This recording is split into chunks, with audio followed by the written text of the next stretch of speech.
Om Swastiastu, perkenalkan nama saya Nikade Dunianti. Saya adalah mahasiswi Stah Dharma Sentana, Sulawesi Tengah, dengan NIM DS 01 22020, jurusan Pendidikan Agama Hindu. Dalam video ini saya akan membawakan kisah tokoh Kumbakarna dalam cerita Ramayana. Dalam wiracerita Ramayana, Kumbakarna adalah saudara kandung Rawana, raja raksasa dari Alengka. Kumbakarna merupakan seorang raksasa yang sangat tinggi dan berwajah mengerikan, tetapi bersifat perwira dan sering menyadarkan perbuatan kakaknya yang salah. Ia memiliki suatu kelemahan, yaitu tidur selama 6 bulan, dan selama ia menjalani masa tidur, ia tidak mampu menggerakkan seluruh kekuatannya.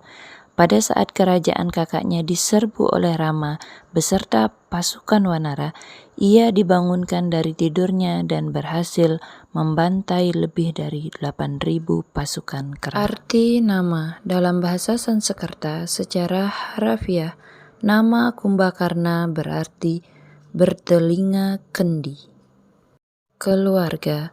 Ayah Kumbakarna adalah seorang resi bernama Wisrawa dan ibunya adalah Sukesi.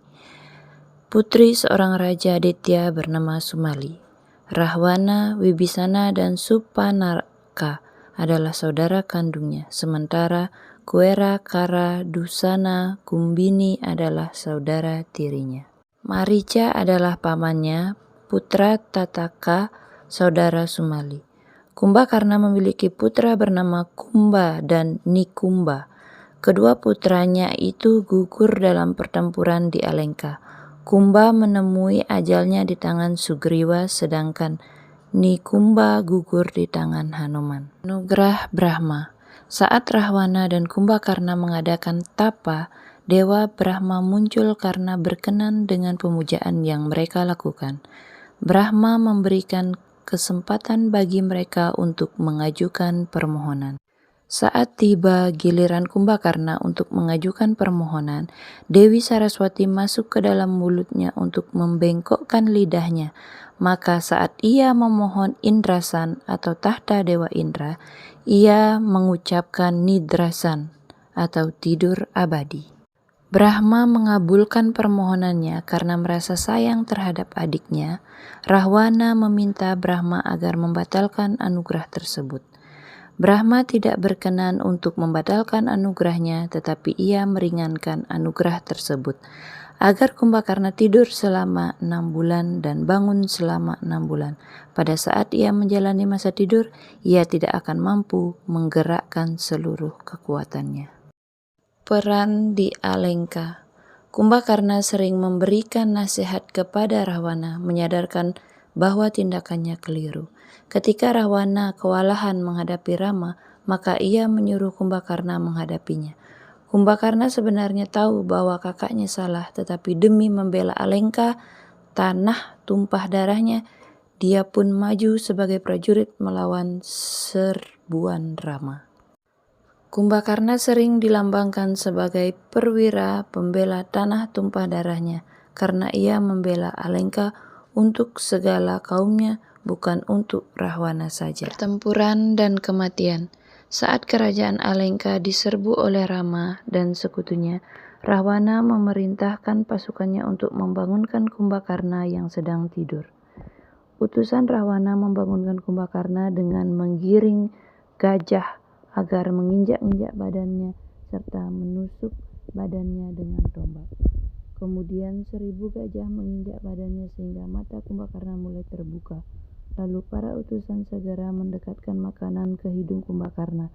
Setelah diinjak ribuan gajah serta menyantap makanan yang dihidangkan, Kumbakarna benar-benar terbangun dari tidurnya. Setelah bangun, Kumbakarna menghadap Rahwana. Ia mencoba menasihati Rahwana agar mengembalikan Sita dan menjelaskan bahwa tindakan yang dilakukan kakaknya itu adalah salah. Rahwana sedih mendengar nasihat tersebut sehingga membuat Kumbakarna tersentuh. Tanpa sikap bermusuhan dengan Rama, Kumbakarna maju ke medan perang untuk menunaikan kewajiban sebagai pembela negara. Sebelum bertarung, Kumbakarna berbincang-bincang dengan Wibisana adiknya. Setelah itu ia berperang dengan pasukan Wanara. Dalam peperangan, Kumbakarna banyak membunuh pasukan Wanara dan banyak melukai prajurit pilihan seperti Anggada, Sugriwa, Hanoman, Nila, dan yang lain-lain. Dengan panah saktinya, Rama memutuskan kedua tangan Kumbakarna, namun dengan kakinya Kumbakarna masih bisa menginjak-injak pasukan Wanara. Kemudian Rama memotong kedua kaki Kumbakarna dengan panahnya. Tanpa tangan dan kaki, Kumbakarna menggulingkan badannya dan melindas pasukan Wanara. Melihat keperkasaan Kumbakarna, Rama merasa terkesan dan kagum. Namun ia tak ingin Kumbakarna tersiksa terlalu lama. Akhirnya Rama melepaskan panahnya yang terakhir bernama Indrasta atau senjata Indra. Panah tersebut memisahkan kepala Kumbakarna dari badannya dan membawanya terbang, lalu jatuh di pusat kota Alengka. Berita kematian Kumbakarna membuat Rahwana merasa lemas dan celaka. Demikianlah kisah tokoh Kumbakarna. Dari kisah tersebut dapat disimpulkan bahwa perilaku Kumbakarna yang mengorbankan dirinya untuk mementingkan kepentingan negaranya daripada dirinya sendiri. Akhir kata, saya tutup dengan Paramasanti. Om Santi Santi Santi.